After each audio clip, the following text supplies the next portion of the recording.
So we have a command for both a gate and a set gate, which allows you to control how many people either go through a gate or a command, or it identifies who's gone through that gate so that you can track a certain scenario of what's been allowed to go through that gate. On the contrary, today we're going to talk about the clear gate. So you may have a scenario where you've allowed X number of people to go through a gate, but eventually you may want to reset that count or that gate and open it back up again so that people can start going through that gate again up to that certain number that you have set. A common scenario for that to be happening is when you may have multiple pools that you need to fill, and you may have people that qualify for more than one of those pools.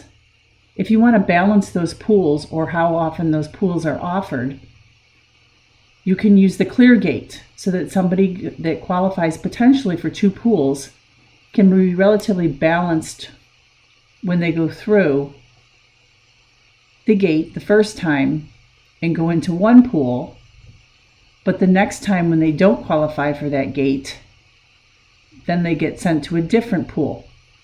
Once they've gone through the first time qualifying, and in this case, say, sent to the grape flavor, and the next time when they don't qualify to go through that gate, they go to the orange flavor, then you will clear that gate so that the next time they will again be allowed to go through that gate and go to the grape flavor again. So to add that command, you can add it like you do any general command at any plus sign. You can click to add the command. You can go to quota management, same place you find the gates. And here is the opportunity to go through the clear gate. When you add a clear gate, we'll click on this one here that's already been added.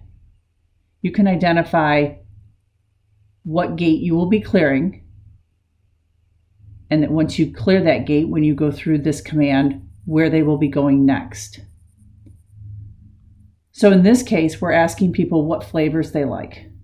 If they choose grape and orange, then they'll go through this filter.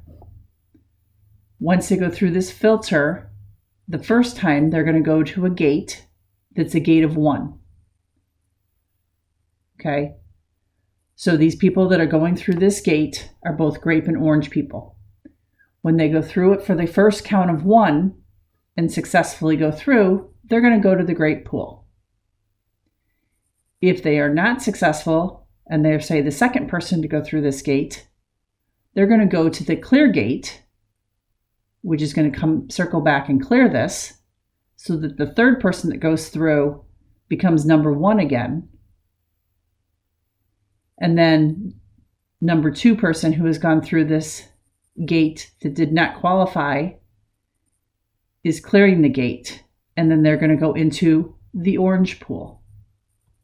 So if you look at this gate here, if I use my arrows, somebody who goes through this gate successfully and is number 1 is going to go to the grape pool. If they're number 2 and they are not allowed through this gate, then they're going to go to the clear gate, which is going to clear this gate so that number 3 that comes through is actually number 1 again, because we've reset this gate. And actually, after number 2 has gone through this clear gate, they're going to then jump to the assigned pool for the orange. Looking at this scenario in the questionnaire, I'm going to say grape and orange. I'm going into the grape pool. If I go back and hit this questionnaire again, grape and orange, notice I'm routed to the orange pool. So that's number 2.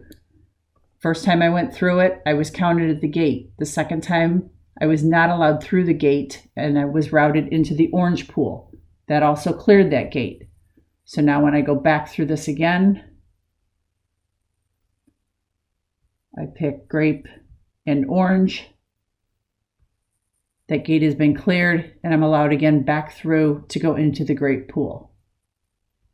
So that's one example of how you can use the clear gate and how that clear gate actually works.